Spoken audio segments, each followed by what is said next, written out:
প্রত্যেকটা মানুষের ব্যক্তিগত জীবন, পারিবারিক জীবন, সামাজিক, রাষ্ট্রীয়, আন্তর্জাতিক জীবনে আল্লাহর নবীর আদর্শ আছে না নাই? বলেন না, আছে না নাই? ওটাকেই মেনে চলা।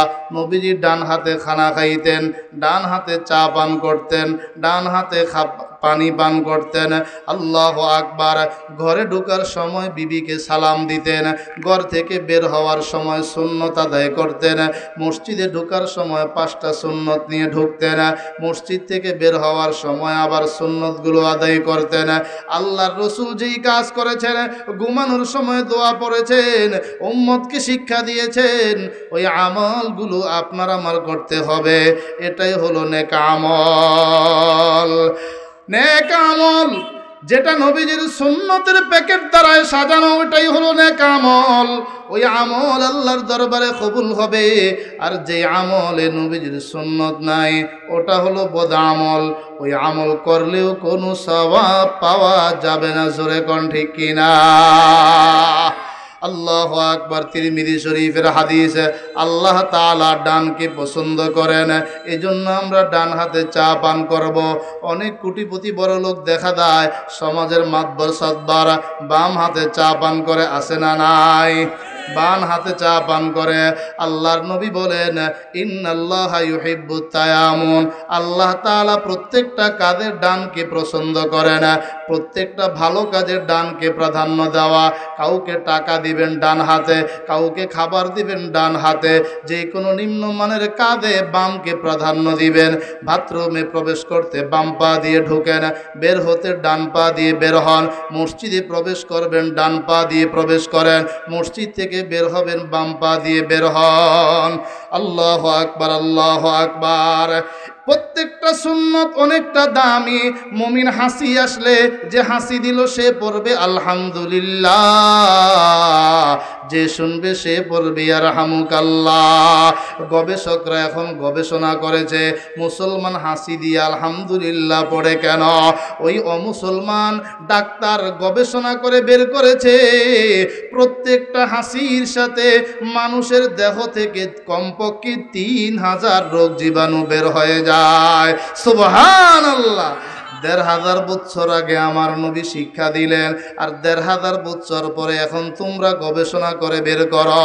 এজন্য আল্লাহর রাসূল বলেন, ঘুমানোর সময় ডান কাত হয়ে ঘুমাও। আল্লাহুম্মা বিসমিকা আমুতু ওয়া আহইয়া বলে ঘুমাও, ডান কাত হয়ে ঘুমাইবা। গবেষকরা বের করেছেন স্বাস্থ্যটা ভালো থাকবে।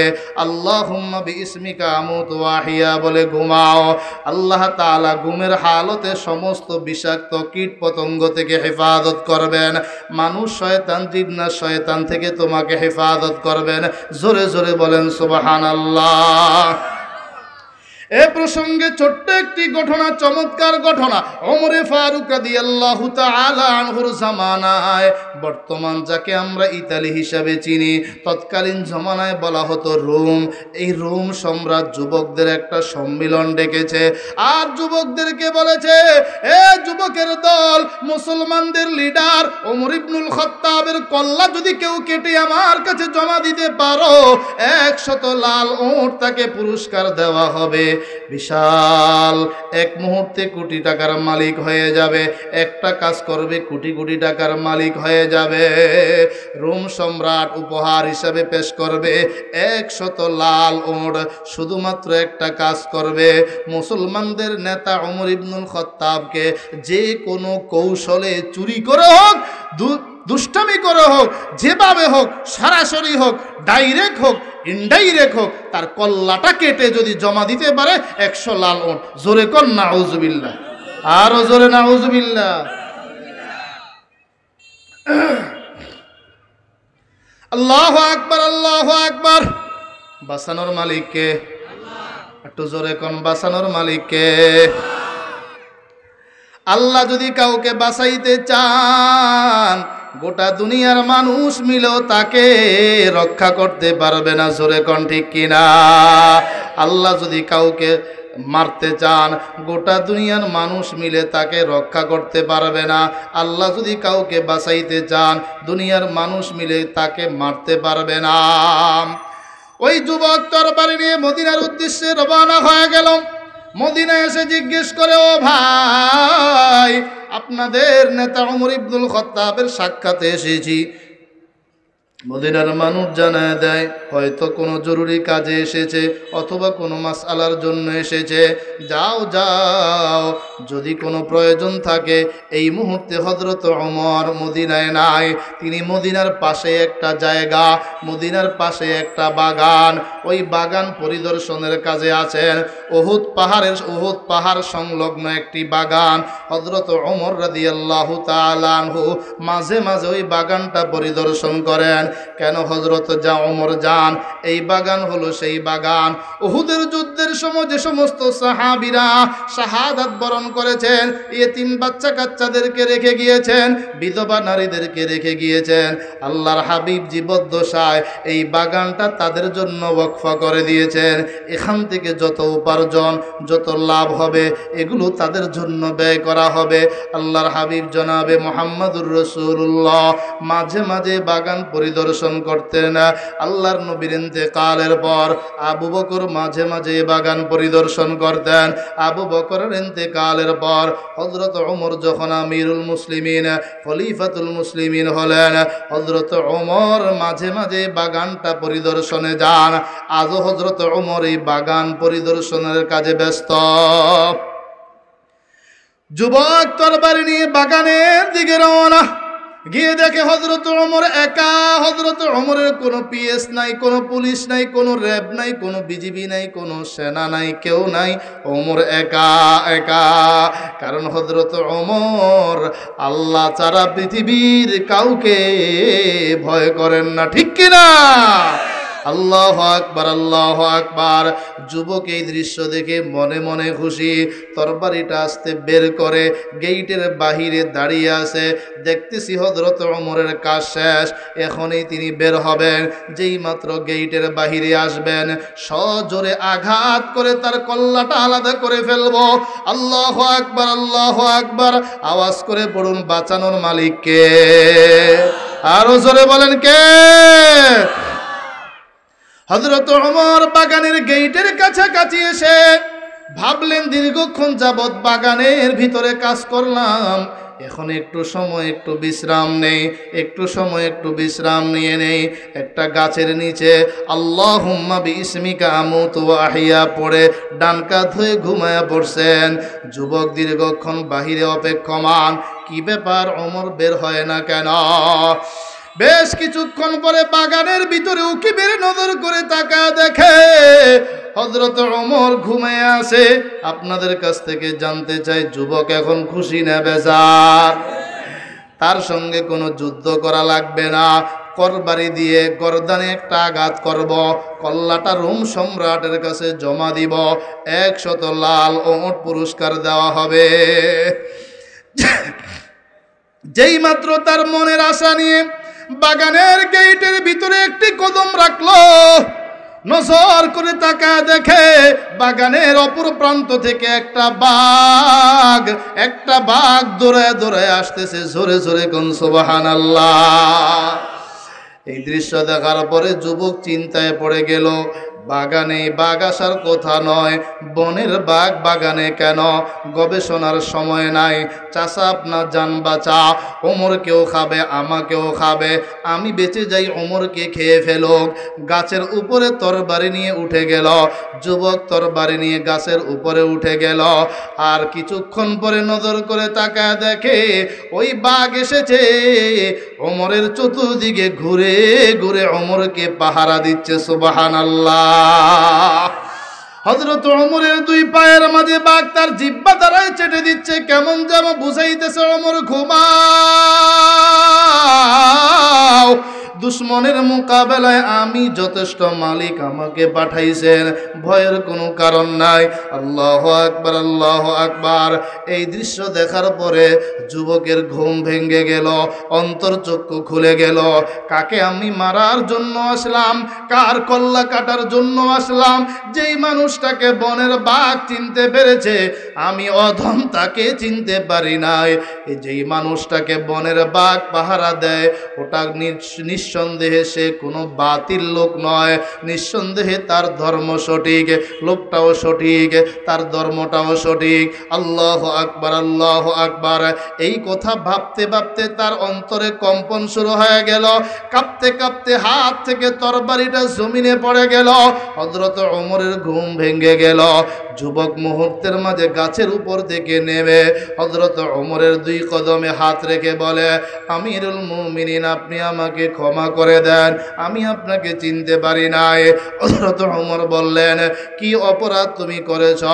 আমি তো বুঝতেই পারলাম না।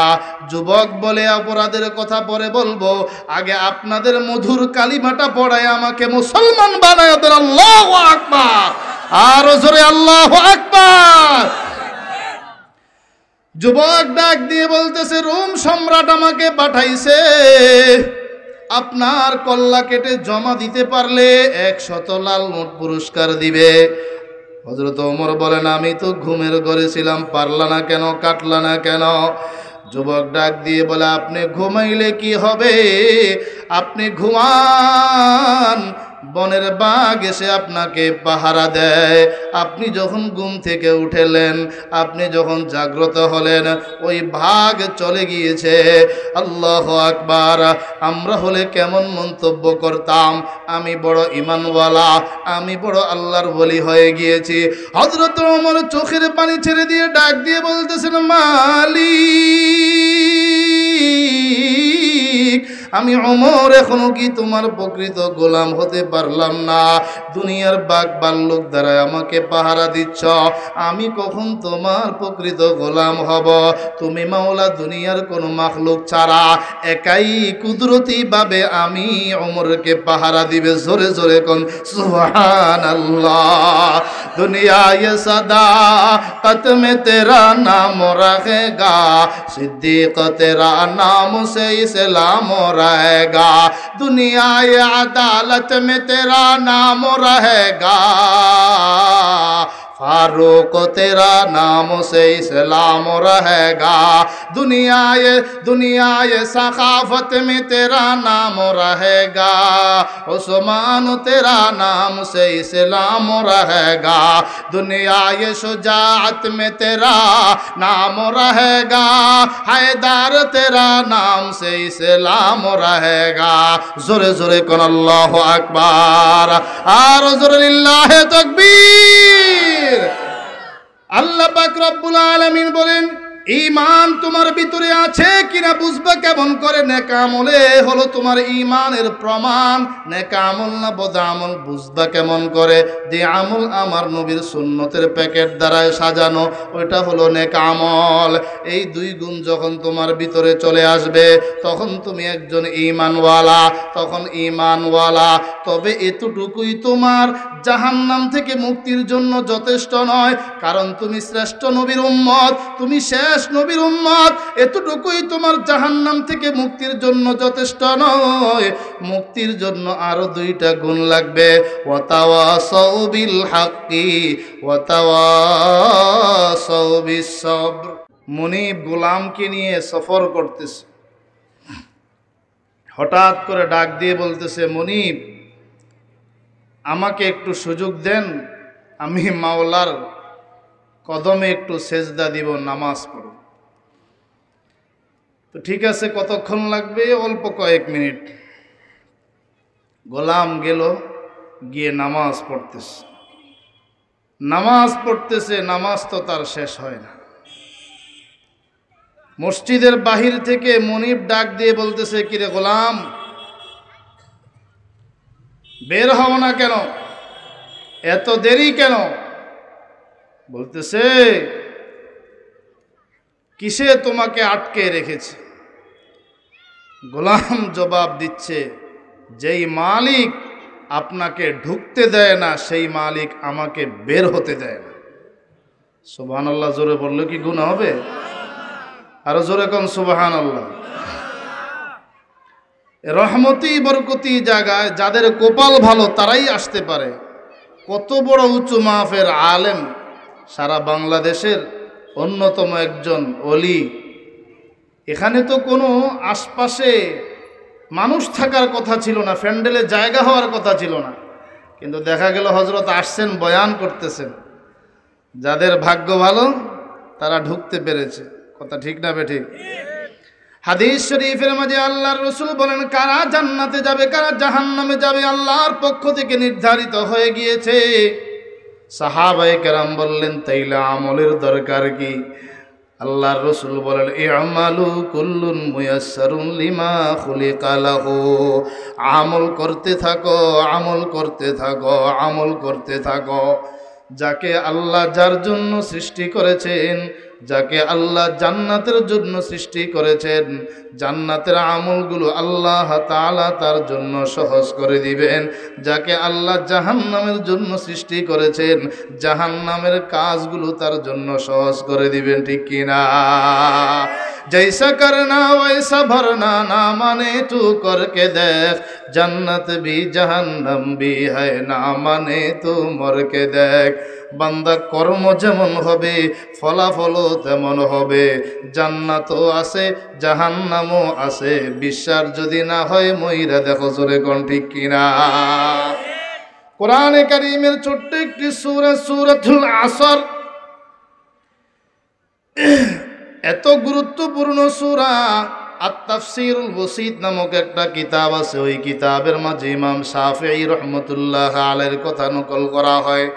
ইমাম শাফিঈ রাহমাতুল্লাহ আলাইহি বলেন, আল্লাহ তাআলা 30 পারা কোরআনে কারীম যদি নাজিল নাও করতেন, শুধু এই সূরা আসরটা নাজিল করতেন, একটা সূরার উপরে যদি আল্লাহর বান্দারা আমল করত, হিদায়াতের জন্য জান্নাতে যাওয়ার জন্য যথেষ্ট হয়ে যাইত। সুবহানাল্লাহ, আল্লাহু আকবার। এজন্য আল্লাহ পাক রব্বুল আলামিন এই সূরার মাঝে গুরুত্বপূর্ণ 4টা গুণের বিবরণ দিয়েছেন।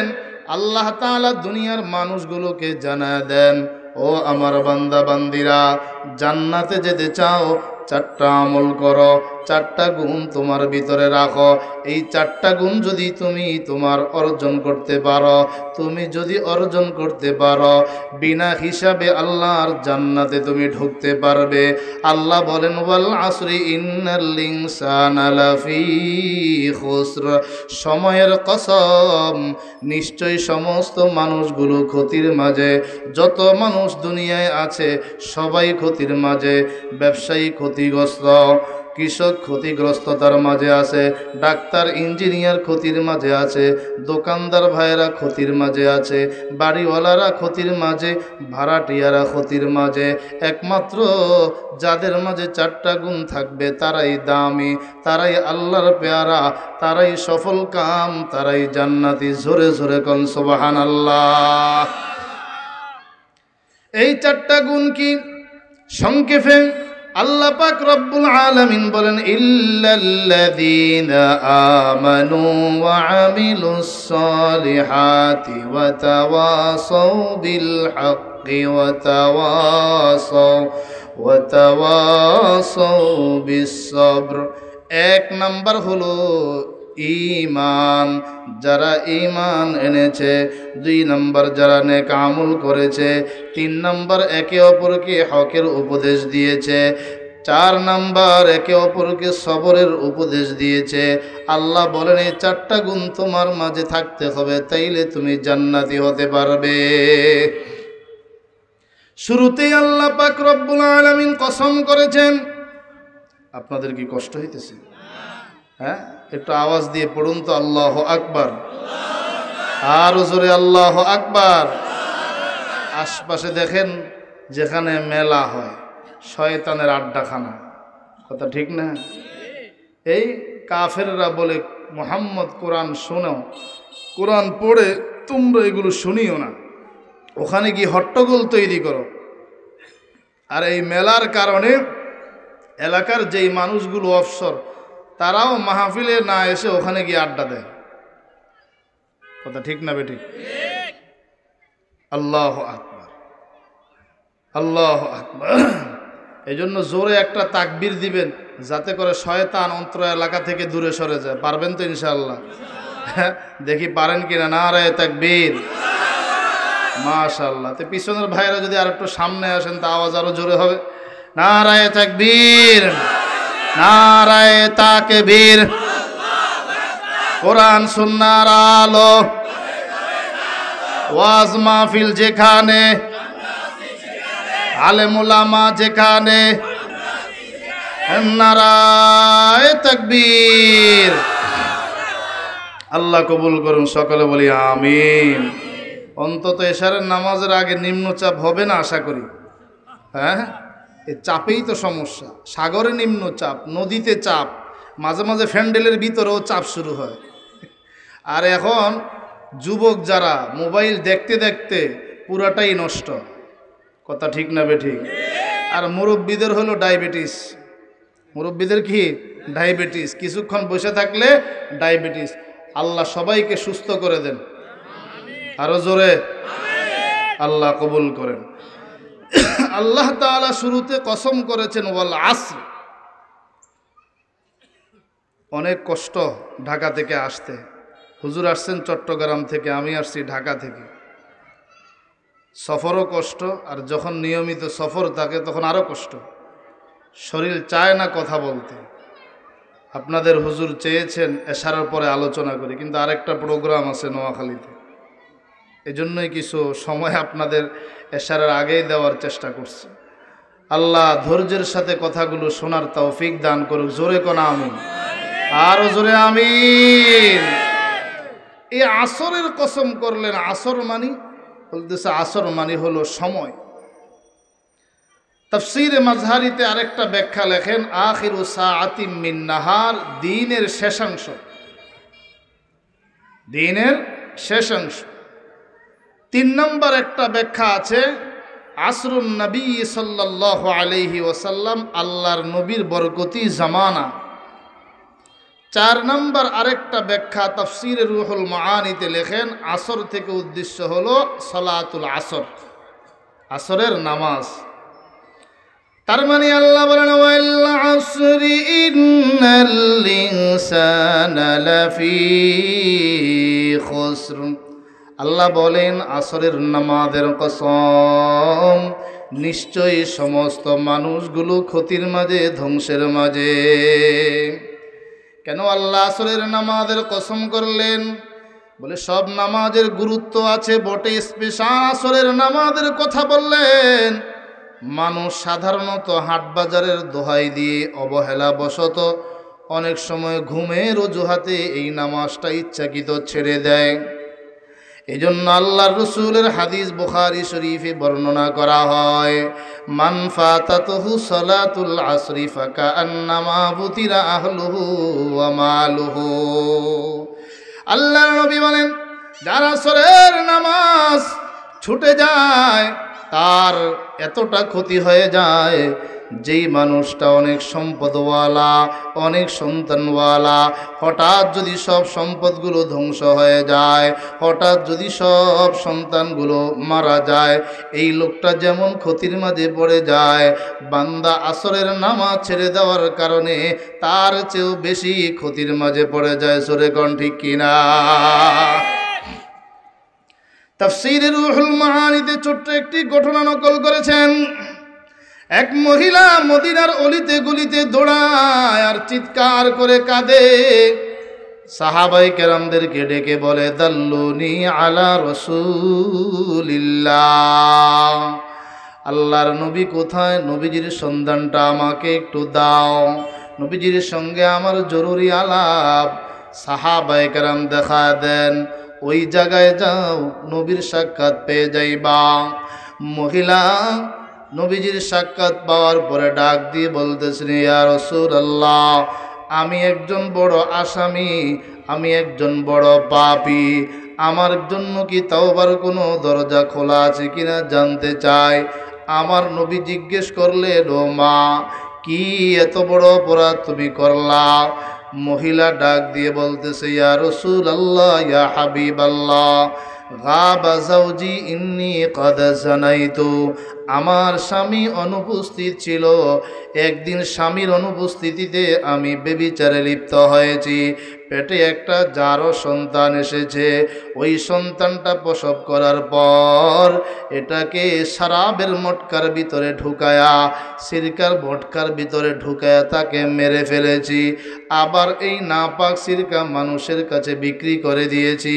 ইয়া রাসূলুল্লাহ ফাহাল্লি মিন তাওবা, আছে কি আমার সামনে তাওবার কোনো দরজা খোলা আছে কিনা জানতে চায়।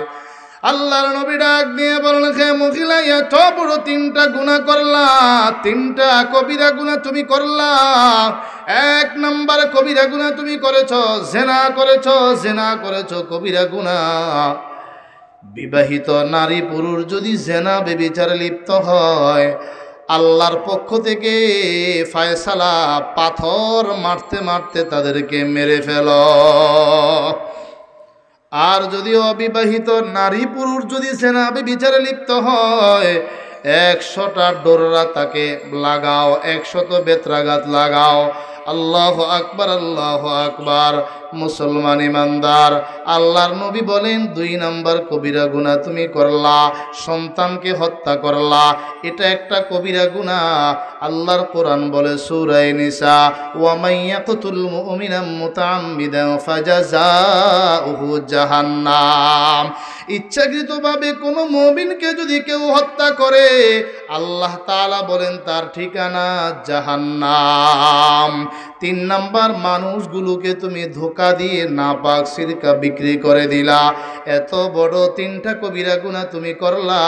ফাকা আন্নাকি তারাকতি সালাতাল আসর, মনে হয় তুমি আসরের নামাজ ছেড়ে দিয়েছো। জোরে কোন আল্লাহু আকবার, আরো জোরে আল্লাহু আকবার। আল্লাহু আকবার বলতেও কষ্ট লাগে। মুমিনের ঈমান বাড়ে, বেঈমানের অন্তরে কাঁপুনি তৈরি হয়। বুঝে না, ঘুমাইতেছে। একটু 2-1 মিনিট একটু জাগ্রত থাকেন না। আল্লাহু আকবার মুমিনের ঈমান বাড়ায়, আর মুনাফিক বেঈমান নাস্তিকের অন্তরে জ্বালাতন সৃষ্টি করে। ঠিক না বেঠিক? একটা আওয়াজ দিতেও যদি কষ্ট হয় আপনাদের, করবেন ঠিকই। মহিলারা শুনলে হাসবো, খুব হেনাচক মানুষই নাই। আল্লাহ আল্লাহ কবুল করে, জোরে কোন আমিন। এই জন্য নারায়ে তাকবীর আল্লাহু আকবার এটা নাস্তিক মুরতাদ বেঈমানরা পছন্দ করে না।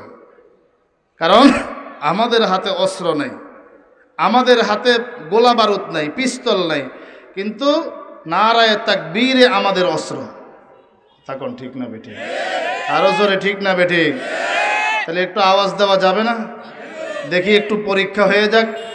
যদি আমার বোনের বোরকা হিজাব কেউ ধরে দেয় টান, যদি কলেজ ইউনিভার্সিটিতে কেউ করে অপমান, যদি আমার বোনের বোরকা হিজাব কেউ ধরে দেয় টান, যদি কলেজ ইউনিভার্সিটিতে কেউ করে অপমান, যদি কোনোভাবে কেউ ক্ষুণ্ণ করে ধর্মীয় অধিকার, তবে রাজপথে ফের উঠবে স্লোগান আল্লাহু আকবার, আল্লাহু আকবার, আল্লাহু আকবার। নারায়ে তাকবীর, নারায়ে তাকবীর। যদি কণ্ঠে তোমার বেজে না ওঠে আল্লাহু আকবার, যদি কণ্ঠে তোমার বেজে না ওঠে আল্লাহু আকবার, তবে মুসলিম বলে দাবি করাটা কি এমন দরকার? ঠিক না বেঠে? যদি কণ্ঠে তোমার বেজে না ওঠে আল্লাহু আকবার, যদি কণ্ঠে তোমার বেজে না ওঠে আল্লাহু আকবার, তবে মুসলিম বলে দাবি করাটা কি এমন দরকার? লিল্লাহে তাকবীর, নারায়ে তাকবীর, লিল্লাহে তাকবীর। মাশাআল্লাহ, আল্লাহ কবুল করুক, জোরে কোন আমিন। মুমিনের মতো মুমিন 313 জনই যথেষ্ট। ভারতকে সামলাইতে এত বিশাল বাহিনীর দরকার নাই। নাস্তিক মুরতাদ বেঈমানের মোকাবেলায় এত বিশাল বাহিনীর প্রয়োজন নাই। 313 জন পাক্কা মুজাহিদ হলেই যথেষ্ট। কথা কথা কোন ঠিক না বেঠি? আল্লাহ কবুল করুক, জোরে আমিন। গুণ কয়টা? আল্লাহ পাক রব্বুল আলামিন বলেন 1 নাম্বার, ইল্লাল্লাযীনা আমানু, যারা ঈমান এনেছে, যাদের অন্তরে আছে ঈমান। ঈমান যারা পড়েছে লা ইলাহা ইল্লাল্লাহ মুহাম্মাদুর রাসূলুল্লাহ, লা ইলাহা ইল্লাল্লাহ, লা ইলাহা ইল্লাল্লাহু মুহাম্মাদুর রাসূলুল্লাহ। এতটা দামি কালাম, এতটা দামি, আল্লাহ তাআলার কাছে বড় প্রিয়। আসমান জমিন সবগুলোকে যদি এক পাল্লায় রাখা হয়, লা ইলাহা ইল্লাল্লাহকে যদি ভিন্ন পাল্লায় রাখা হয়, ওই লা ইলাহা ইল্লাল্লাহর পাল্লাই আল্লাহর কাছে ভারী হবে। জোরে কোন ঠিক কিনা? ঈমান যাদের মাঝে আছে ওরা যদি একবার সুবহানাল্লাহ পড়ে, এটা তাদের আমলনামায় যোগ হবে। ঈমান যাদের অন্তরে আছে ওরা যদি একটি পয়সা দান করে, এটা তার আমলনামায় যোগ হবে। ঈমান যাদের অন্তরে আছে ওরা যদি ওয়াজ মাহফিলে শরীক হয়, এই সওয়াবটা তার আমলনামায় যোগ হবে। অন্তরে যদি ঈমান না থাকে, অন্তরে যদি ঈমান না থাকে, বাংলাদেশ পরিমাণ একটা রাষ্ট্রও যদি কেউ দান করে দেয়, 1000 মসজিদও যদি কেউ বানায়, 1000 মাদ্রাসাও যদি কেউ বানায়, বিন্দু পরিমাণ তার কোনো সওয়াব হবে না। জোরে কোন ঠিক কিনা? ঈমান বড় দামি জিনিস।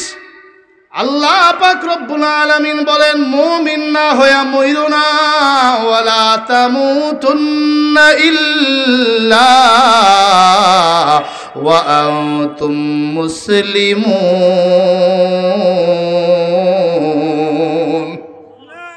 মুসলমান না হইয়া মারা যায় না। আবু তালিব নবীজির বড় প্রিয় ছিলেন। আল্লাহর নবীর জন্য যে পরিমাণ কষ্ট করেছেন, দুশমনের মোকাবেলায় নবীজিকে যে পরিমাণ রক্ষা করেছেন, গোটা দেশের মানুষগুলো মিলেও আমরা নবীর সেই উপকার করতে পারবো না। এরপরও সমস্যা ছিল একটাই, ঈমান ছিল না। মরণের সময় আল্লাহর নবী গেলেন, ও চাচা, একটিবারের জন্য আপনি পড়েন, একটিবারের জন্য আপনি পড়ে নিন লা ইলাহা ইল্লাল্লাহ। আমি আপনার জন্য আল্লাহর দরবারে সুপারিশ করব, কোনো আমল লাগবে না, কিছুই লাগবে না। নবীজি বুক ভরা আশা নিলেন, কারণ এই চাচা আবু জাহেল বাহিনীর হাত থেকে, আবু লাহাবের হাত থেকে আমাকে অনেক রক্ষা করেছে। বুক ভরা আশা নিয়ে চাচা আবু তালিবের পাশে বসছেন। চাচা একটা বার পড়েন। আবু জাহেল কয়, না না। আল্লাহর নবী বলেন, চাচা একটি বারের জন্য আপনি পড়ে নিন, আমি আল্লাহর কাছে আপনার জন্য সুপারিশ করব। আবু তালিব বলে, আরাফতু দীনাকা লা মুহালাতা আন্নাহু মিন খায়রি আদিয়ানিল বারিয়াতি দীনা লাউলাল মুলামাতু আও হিসার মাসাব্বাতিন লাউলাল মুলামাতু আও হিজার মাসাব্বাতিন লাওয়াজাদতানি বিযালিকা সামহাম মুবিনা। আমি বুঝি তোমার দিন সত্য, সব ধর্ম থেকে সত্য। আজকে যদি আমি তোমার ধর্ম কবুল করি, তাইলে সবাই আমার বিপক্ষে চলে যাবে, কওমের মানুষগুলো আমাকে নিন্দা করবে। আমি তাদের নিন্দার ভারটা নিলাম না, এর বিনিময়ে যা আমার তকদির আমি তা মেনে নিলাম। আল্লাহর নবীর মনটা বেজার, ঘর থেকে বের হয়ে গেলেন। আল্লাহ পাক যতক্ষণ না আমাকে নিষেধ না করবেন, আমি আপনার জন্য আল্লাহর কাছে ক্ষমা চাইতে থাকব।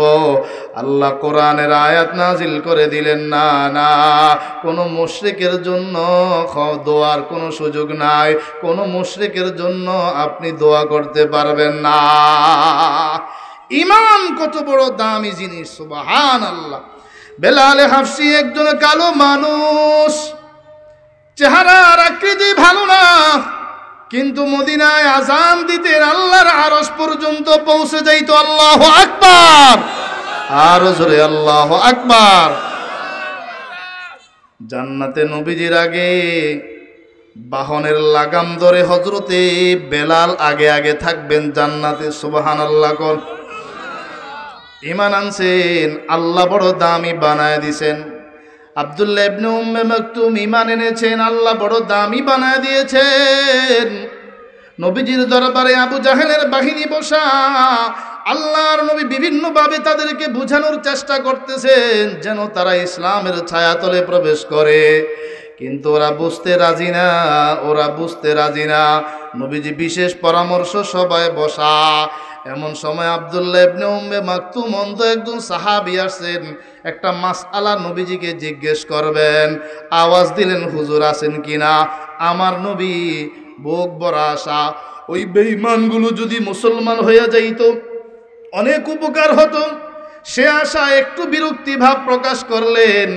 আল্লাহ তাআলা কোরআনের আয়াত নাজিল করে নবীজিকে সতর্ক করলেন, আবাসা ওয়া তাওয়াল্লা আন জাআহুল আ'মা। অন্ধ একজন সাহাবী আপনার কাছে এসেছে, জন্য আপনি বিরক্তি ভাব প্রকাশ করলেন, মুখ ফিরে নিলেন। না না, ওরা ঈমান না আনলে আপনাকে কোনো অভিযুক্ত করা হবে না।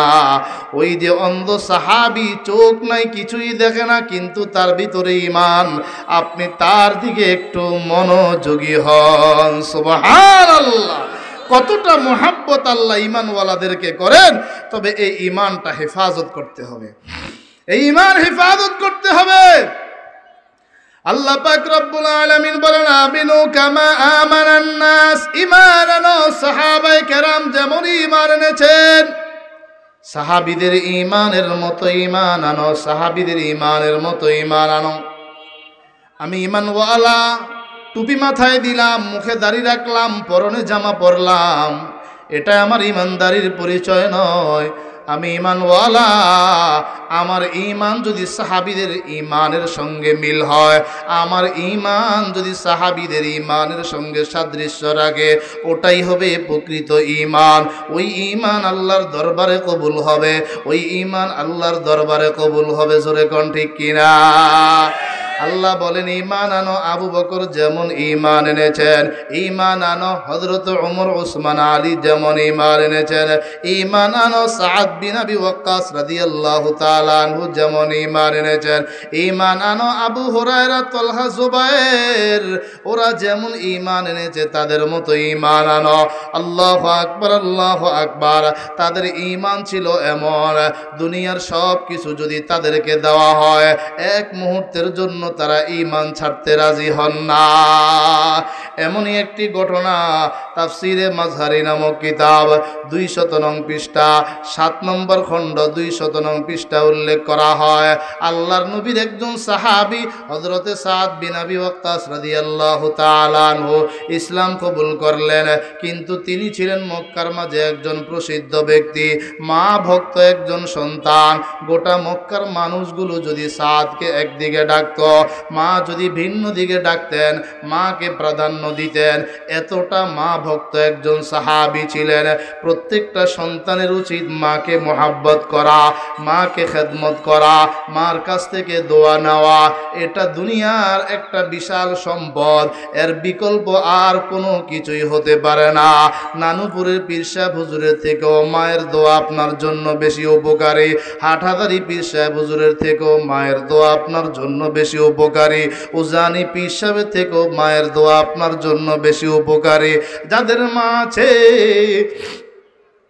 শুকর আদায় করতে হবে আল্লাহর কাছে, দোয়া করতে হবে মায়ের সুস্থতার জন্য।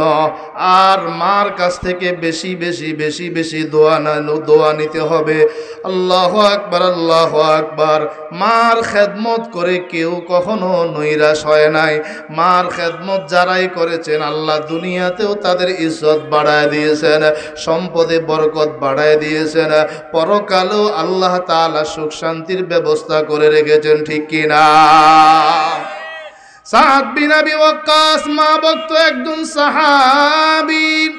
ওই সাদ যখন ইসলাম কবুল করলেন, এই খবর যখন মার কানে চলে যায়, মনটা বেজার করে দিয়ে মা বললেন, ও ও সাদ, তুমি নাকি আমাদের ধর্ম ছেড়ে দিয়েছ, বাপদাদার ধর্ম ছেড়ে দিয়েছ, মুহাম্মদের ধর্ম কবুল করেছ।